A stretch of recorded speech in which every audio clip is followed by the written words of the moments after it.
One thing for sure, two things for certain. If you work in ER, you know that real people are scarier than any dark shadow you will ever see, a ghost or a knock that you may hear. I work in the ER and we get a call from EMS. And one of the things that they said in this call is that the patient says that he worships the devil. We laugh because honestly, we hear wild things all the time until he arrived to the ED. It was the dead of winter. He didn't have on a shirt, didn't have on a blanket. He had symbols and strange markings all over his body, a large sigil on his chest, and 666 tattooed right behind his ear.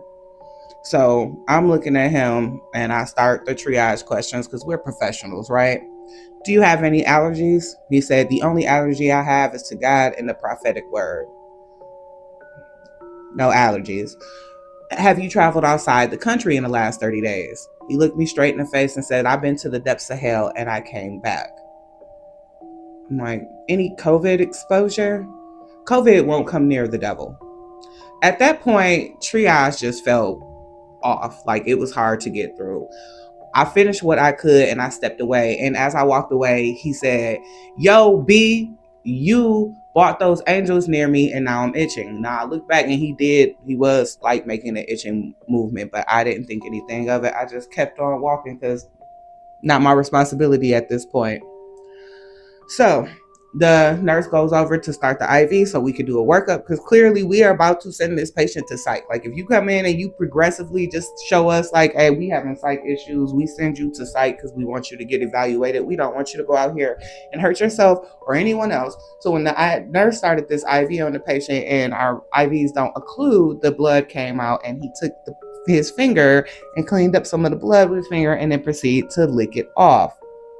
She reported it to the doctor, and I'm sitting there like, oh no. We brushed off the strange behavior because we're sending him to psych. But as everything started like moving in the ED, we kind of noticed that there was a big change in the ED after his entrance there. We heard knocking, but we never seen anyone actually knocking on the wall. We were hearing whispering, even though we couldn't pinpoint where it was coming from. And then he finally fell asleep. And I'm not sure what caused it. It seemed like maybe his body levitated just a little bit because he slammed very hard back on the bed shortly after falling asleep.